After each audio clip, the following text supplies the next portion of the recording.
Hello दोस्तों, कैसे हैं आप सभी। आई होप आप लोग बहुत ही अच्छे होंगे। मेरा नाम है दिव्या वर्मा एंड आप सभी लोग हैं मेरे साथ इंडिया के बेस्ट स्टडी चैनल पर, जिसका नाम है स्मार्ट स्टडी 101। दोस्तों, आज हम लोग बात करने वाले हैं बीए सेकेंड ईयर की ड्राइंग के बारे में। काफ़ी फ्रेंड्स डिमांड कर रहे हैं कि जो पहाड़ी शैली है वो जल्दी ही कंप्लीट करवा दीजिए। एक्चुअली फ्रेंड्स, मेरे पास जो टाइम की बहुत ज़्यादा शॉर्टेज है, इस वजह से जो आपकी वीडियोस हैं वो एक दो दिन लेट हो जाती हैं। लेकिन इधर मैं बहुत ज़्यादा कोशिश करूँगी कि आपकी जो पहाड़ी शैली है वो बहुत जल्द कंप्लीट करवा दी जाए, ठीक है। क्योंकि आप लोगों के एग्ज़ाम्स जो हैं वो भी होने वाले हैं और होंगे तो है ही। अगर कुछ लोग ऐसा सोच भी रहे हैं कि लॉकडाउन लग जाएगा और प्रमोट हो जाएंगे, तो वो इस बात को अपने दिमाग से बिल्कुल निकाल ही दें, ठीक है। क्योंकि मुझे नहीं लग रहा अब कोई लॉकडाउन लगने वाला है, और ना लगे तो ज़्यादा बेटर है। आप अपने एग्ज़ाम्स अच्छे से दीजिए, तैयारी यहाँ पर करवाई जा रही है, करते जाइए, ठीक है। बढ़िया से अपना एग्ज़ाम देकर आइए और फिर कमेंट करके बताइए कि जो यहाँ से आप लोगों ने पढ़ा है आपको कितना हेल्प किया है एग्ज़ाम्स में। चलिए दोस्तों, वीडियो को स्टार्ट करते हैं और पढ़ते हैं कांगड़ा शैली। पहाड़ी शैली। दोस्तों, हम लोग पहाड़ी शैली पढ़ रहे थे। इसमें हम लोगों ने बसौली कंप्लीट कर ली है, गुलेर कंप्लीट कर ली है, और आज हम लोग पढ़ने जा रहे हैं कांगड़ा शैली, ठीक है। जिन लोगों ने अभी पुरानी वीडियोस नहीं देखी हैं, चैनल पे आपको सारी वीडियोस मिल जाएंगी, वहाँ से आप लोग जो ऊपर की दो शैलियाँ हैं वो जाकर पढ़ लीजिए, ठीक है। और आज हम लोग पढ़ने जा रहे हैं कांगड़ा शैली। दोस्तों, ये बहुत ही ज़्यादा आपकी इम्पॉर्टेंट शैली है। चलिए आगे देखते हैं कांगड़ा शैली। कांगड़ा शैली को पढ़ने के लिए यहाँ पर इसे 7 भागों में विभाजित किया गया है, ठीक है। एक एक करके सारे पॉइंट हम लोग समझते हुए पढ़ेंगे। तो पहला पॉइंट है स्थापना, यानी कि कांगड़ा शैली जो है उसकी स्थापना कैसे हुई। फिर दूसरा पॉइंट है ऐतिहासिक पीठिका, ठीक है, कांगड़ा का क्या इतिहास रहा है। और तीसरा पॉइंट है प्रमुख पुस्तकें व लेखक, ठीक है। कुछ प्रमुख पुस्तकें हैं, उनके लेखक हैं, ठीक है, वो हम लोग जानेंगे यहाँ पर कौन कौन सी पुस्तकें लिखी गई हैं। और फिर चौथा पॉइंट है चित्रण के विषय, ठीक है। कांगड़ा शैली में जो चित्र बनाए गए हैं उनके विषय क्या रहे हैं, किन विषयों पर यहाँ पर चित्रकारी की गई है। और फिर पांचवा पॉइंट है कांगड़ा शैली के प्रमुख चित्रकार, यानी कि कांगड़ा शैली में जो चित्रकार कार्य कर रहे थे, कौन कौन से चित्रकार थे, उनके नाम जानेंगे हम लोग। फिर छठा पॉइंट है प्रमुख चित्र। कांगड़ा शैली में कौन कौन से चित्र बनाए गए हैं, उनमें से कुछ प्रमुख चित्र हैं, उनको हम लोग पढ़ेंगे। फिर सातवां और लास्ट पॉइंट हम लोग पढ़ेंगे कांगड़ा शैली की विशेषताएं, ठीक है। बहुत ही ज़्यादा इंपॉर्टेंट हैं विशेषताएं जो कांगड़ा शैली की हम लोग पढ़ेंगे, ये बहुत ही ज़्यादा इंपॉर्टेंट है। इसलिए आप लोगों को लास्ट तक वीडियो पर बने रहना है, बीच में छोड़कर नहीं भागना है। चलिए आगे बढ़ते हैं। स्थापना। कांगड़ा शैली को गुलेर का विकसित स्वरूप कहा जाता है। कांगड़ा शैली को गुलेर शैली का विकसित स्वरूप कहा जाता है, ठीक है। लघु चित्रों की परंपरा में सबसे अधिक मनमोहक शैली 18वीं सदी के उत्तरार्ध में धौलाधर पर्वत की कांगड़ा घाटी में पनपी, ठीक है।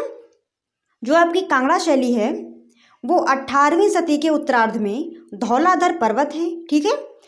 धौलाधर पर्वत की कांगड़ा घाटी है एक, ठीक है, वहीं पर ये आपकी शैली पनपी। चलिए आगे देखते हैं ऐतिहासिक पीठिका, ठीक है। जो कांगड़ा शैली का इतिहास था उसे जान लेते हैं, कौन कौन से यहाँ पर राजा हुए, किस राजा ने कांगड़ा शैली में अपना सबसे ज़्यादा योगदान दिया, सारा कुछ हम लोग विस्तार में जानेंगे। कांगड़ा में कटोच वंश का शासन था। इस वंश का राजा घमंड चंद महत्वाकांक्षी शासक था। कांगड़ा शैली में कटोच वंश का शासक था। यहाँ पर आप लोग इस पॉइंट को याद रखिएगा, कांगड़ा में कटोच वंश का शासन था, ठीक है। और कटोच वंश का ही एक राजा था घमंड चंद, ठीक है। महाराजा संसार चंद ही कांगड़ा शैली के एकमात्र प्रबल पोषक व उन्नायक राजा थे, ठीक है। कांगड़ा शैली के प्रबल पोषक व उन्नायक राजा कौन थे, महाराजा संसार चंद, ठीक है। जो प्रमुख आश्रयदाता राजा थे वो महाराजा संसार चंद थे। इन्हीं के समय में कांगड़ा अपने चरमोत्कर्ष पे पहुंचती है, चरम को प्राप्त करती है, ठीक है। इनका जन्म कांगड़ा जिले की पालमपुर तहसील के लांबा गांव में 1765 में हुआ था।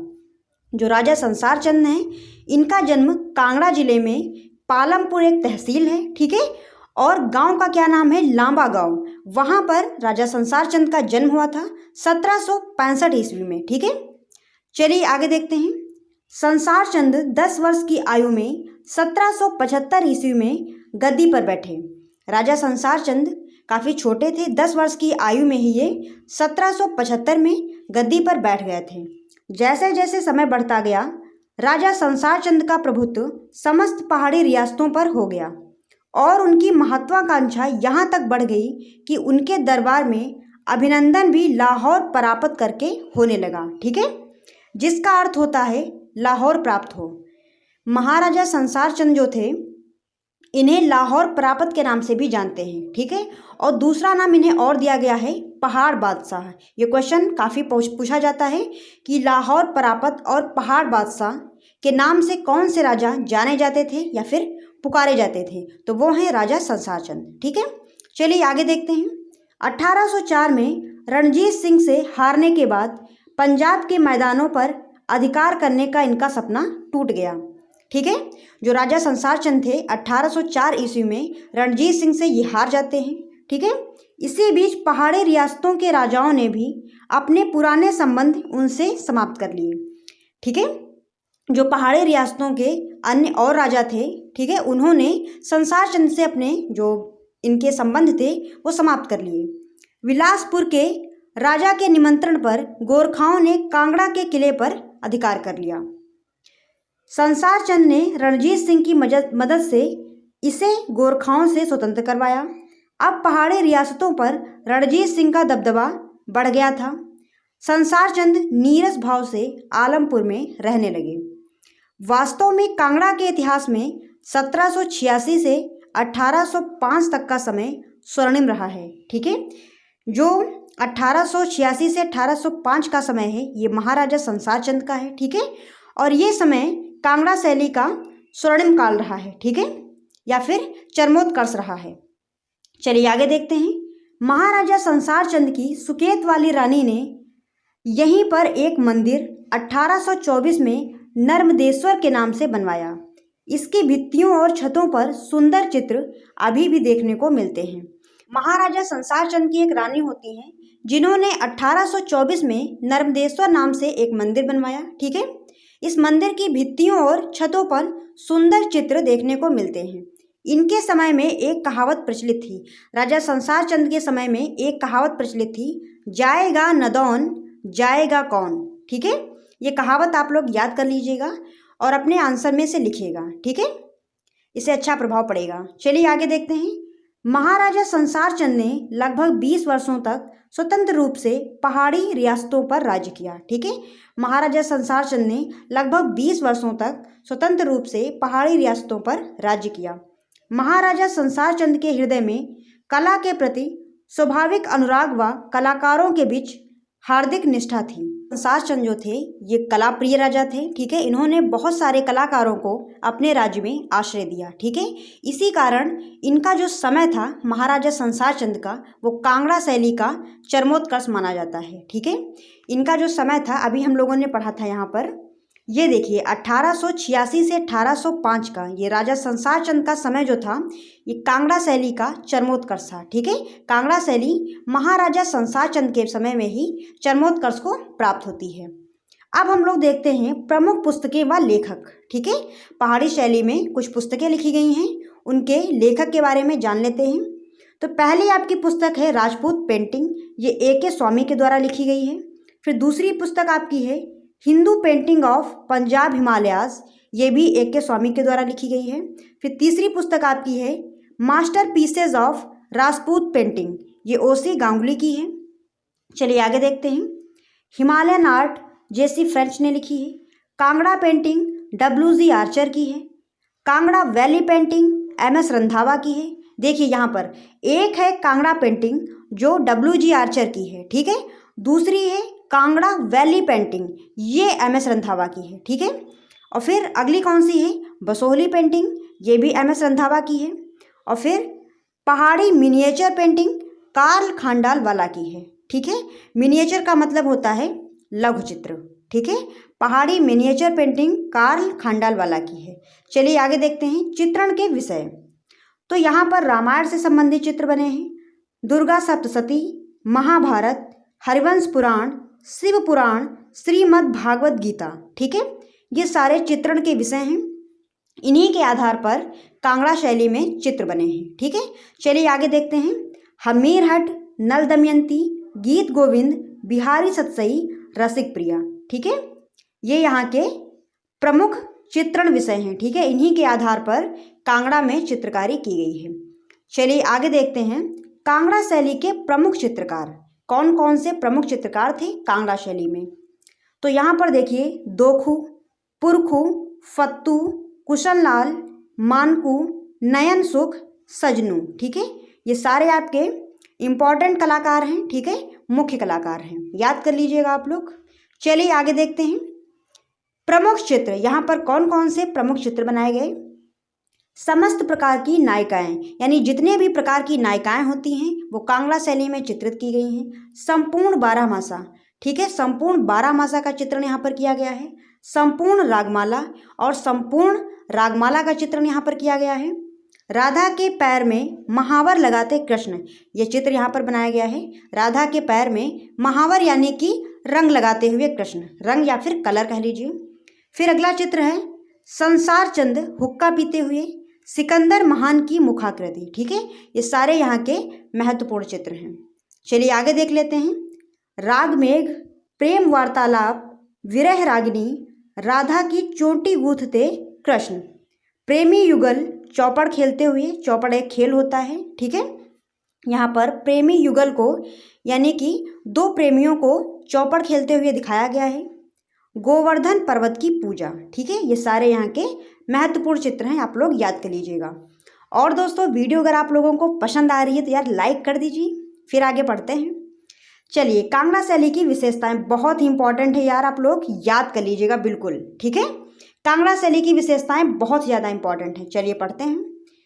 यहाँ स्त्रियों के छरहरे बदन पर फर्श को चूमती हुई पेशवाज बनाई गई है।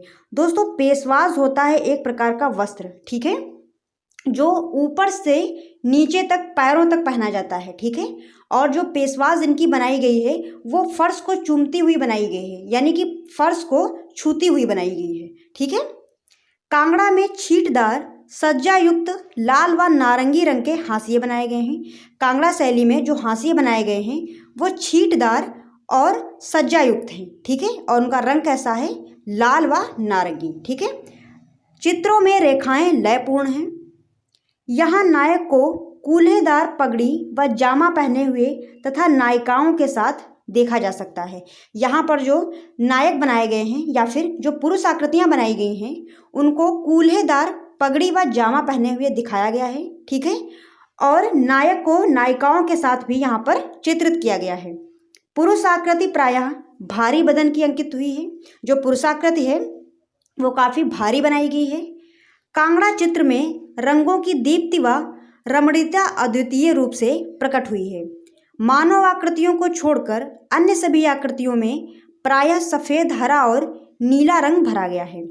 मानव आकृतियों को छोड़कर अन्य जितनी भी आकृतियां बनाई गई हैं उनमें अधिकतर सफ़ेद, हरा और नीला रंग भरा गया है। ठीक है, या फिर सफ़ेद, हरे और नीले रंग का प्रयोग किया गया है। मानव आकृतियां प्रायः गर्म प्रखर रंगों से बनी हैं। यहाँ पर जो मानव आकृतियां बनी हैं वो गर्म रंगों से बनी हैं। ठीक है, कांगड़ा चित्र में क्षितिज रेखा मुगल चित्रों के समान नीचे की ओर खिसक आई है। ठीक है, जिस प्रकार से मुगल चित्रों में जो क्षितिज रेखा थी वो नीचे की ओर दिखाई जाती थी, उसी प्रकार जो आपकी कांगड़ा शैली है उसमें भी क्षितिज रेखा जो बनाई जाती है वो नीचे की तरफ बनाई गई है। कांगड़ा में भूरे सियालकोटी कागज पर चित्रण हुआ है। इस पॉइंट को आप लोग याद रखिएगा। कांगड़ा में भूरे सियालकोटी कागज पर चित्रण हुआ है। कांगड़ा के चित्रकारों ने शशि पुन्नू, हीर रांझा, सोनी माहिवाल, लैला मजनू जैसी प्रेम गाथाओं को अपनी तूलिका से अंकित किया है। ठीक है, यहाँ पर शशि पुन्नू आप लोगों ने सुना होगा। शशि पुन्नू, हीर रांझा, सोनी माहिवाल, लैला मजनू तो सबने ही सुना होगा। ठीक है, बाकी भले ना किसी ने सुना हो अन्य जो ऊपर के हैं, लेकिन हीर रांझा और लैला मजनू सबने सुना होगा। इनकी जो प्रेम गाथाएं थी ये चित्रित की गई हैं।